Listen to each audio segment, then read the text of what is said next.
అంజిరెడ్డి గారిని ఒకసారి మాట్లాడించేటువంటి ప్రయత్నం. అంజిరెడ్డి గారు ముందుగా కంగ్రాచులేషన్స్. Thank you. ఎలా అనిపిస్తుంది మొట్టమొదటిసారి చట్టసభల్లో మీకు సంబంధించి ప్రమాణ స్వీకారం చేస్తున్నారు? చాలా సంతోషం అనిపిస్తుంది.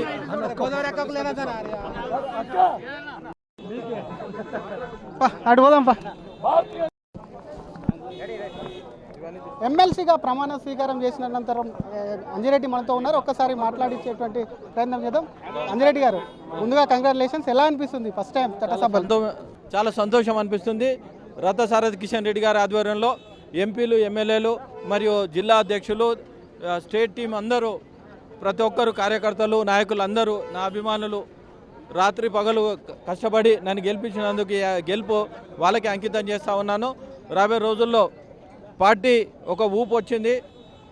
ఎంత ప్రభావాలు పెట్టినా, కాంగ్రెస్ పార్టీ సీటు ఉన్నా కానీ, ప్రభావాలు పెట్టినా కానీ ఈరోజు గెలిపించడం చాలా మేధావులు గెలిపించినందుకు మేధావులందరికీ, ఎవరు పట్టభద్రులందరికీ ఈ గెలుపు కూడా వాళ్ళకి అంకితం చేస్తూ ఉన్నాను.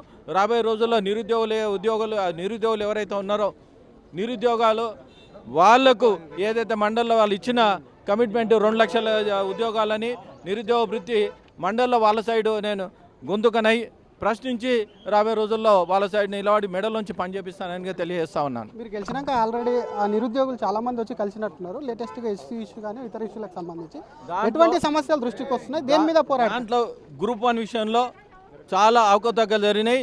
దాన్ని బట్టి ఏంటంటే కరెక్ట్ పేపర్ దిద్దలేరు. దాని తెలుగు ఏదైతే సబ్జెక్ట్ ఉందో వేరే రాష్ట్రాల నుండి తీసుకొచ్చి దిద్దడం జరిగింది. దానిలో ఇమీడియట్లీ ప్రతి ఒక్కరు ఏమడుగుతారంటే మాకు న్యాయంగా పేపర్ దిద్ది ఏదైతే అది గత ప్రభుత్వం 500 ఇచ్చిన తర్వాత వీళ్ళు 60 కలిపి 563, 12 సంవత్సరాలకు పుష్కరాలు వచ్చినట్టు వచ్చి చేసిన తర్వాత గ్రూప్ 1 ఈరోజు సివిల్స్ రాసిన వాళ్ళు కూడా చాలామంది మెయిన్స్ పోయిన తర్వాత, ఇంటర్వ్యూ పోయిన తర్వాత వాళ్ళు సెలెక్ట్ కాలేకపోతే చాలా దారుణం ఇది.